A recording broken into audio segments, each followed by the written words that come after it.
What's up, y'all? So 12 wins, 6 knockouts, and 1 loss. Hasim Rahman Jr. calls out, or not calls out, but reacts to the canceled Jake Paul fight. Now, in this video, man, look, so basically what happens is he says he thinks they scared because he's willing to still fight, but just, 10 pounds and 15 pounds over. That's his claim. That's what he said. And I'll even show you here. Them not wanting to fight. It's not me pulling out the fight. It's them not wanting to fight. I never said that I didn't want this fight. And the only thing that I can conclude is that they scared. I mean, they tried to drain me down. I told them, look, I ain't gonna be able to get all the way down to cruiserweight. I mean, it was a astronomical feat. Y'all heard it. And from my perspective, it's in the middle between me, because I just kind of feel like he still shouldn't have signed the contract in the first place if he's not willing. Even if you told them in the first place, you still willingly signed the contract for 200 to 205 pounds. That is what you willingly signed up for. If you're not gonna, man, I mean, now the claim of him pulling out of the fight isn't necessarily the most true, if this is actually true. This weight advantage that Jake would have initially had would have gave Jake wonders in terms of an advantage because of how drained Hasim Rahman Jr. would be. But as much as I can say that, Hasim Rahman Jr. is like a big guy. He's a big guy. Secondly, too, Rahman Jr. in this video was saying oh yeah, I was willing to take the pay cut. But they canceled the fight. I didn't. Okay. A fair game, you would have taken the pay cut, but I'm sure Jake Paul is trying to secure his undefeated record. So that may show a level of vulnerability. But as much as I can say that, Jake Paul still has a career, But I feel like this is predictable to happen. If Hasim Rahman couldn't make weight, they were gonna immediately cancel the fight. Then Jake Paul would be like, "Oh, see, another fighter pulls out again because he's not following the rules of the contract." The scheme was from miles away. Now he has more credibility when he steps up against another fighter because now he's gonna have the thing where he's like, "Oh, everybody ducked me. Everybody did this. Everybody did this to me. Everybody did that to me." Now Jake is gonna have that real advantage. Jake is simply just doing this to keep some respect on his name.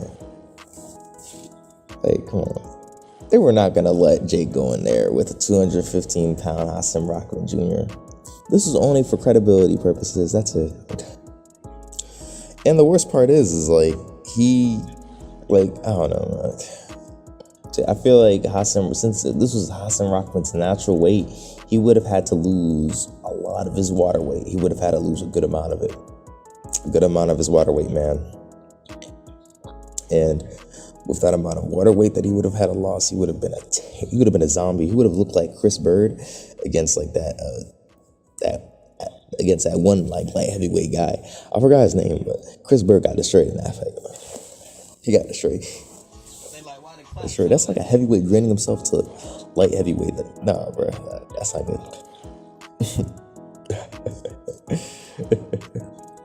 Jake Paul was training. Jake Paul was getting himself together. Jake Paul was doing all of these things, getting himself in shape just for the credibility factor, apparently.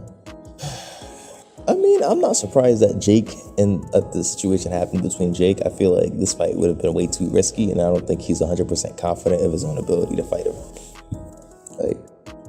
But even still, Hasim Rahman Jr. in the video was also I told the commission, I wouldn't make this. Stop! Don't sign the damn contract.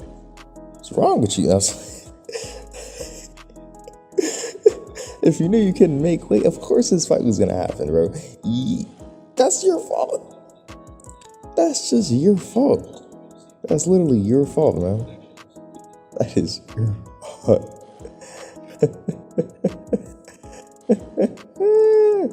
That's still your fault, man.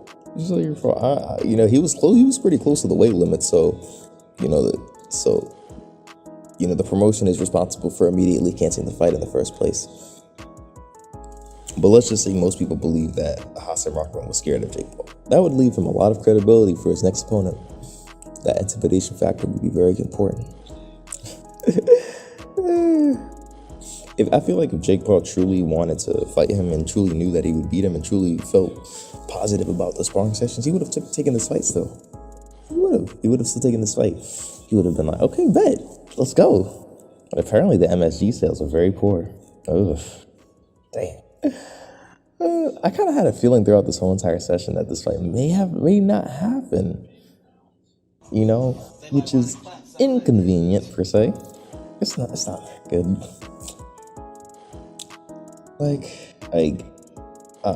It's just.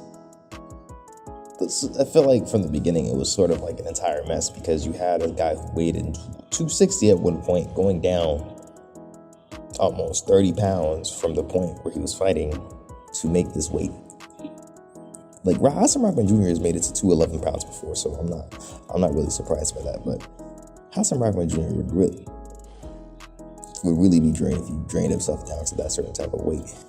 I'm sure he can, but he would just be really slow. He would look like Jorge Masvidal in that damn bathroom that one time. So I would have assumed he would have weighed the same as he did against Nathan Bedwell, one of his fighters that he fought against before. This sucks. I really wanted to see this fight, man. It would have been an 8-rounder.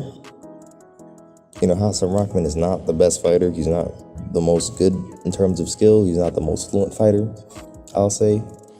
Definitely not the best. Definitely not the most fluent fighters, I would say 100%.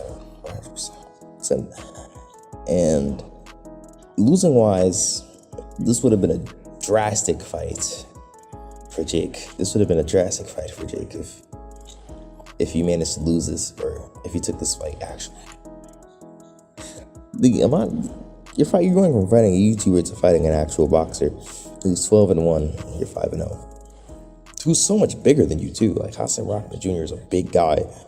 So now 25-year-old Jake Paul can make this as an excuse. He can say other stuff that he has to.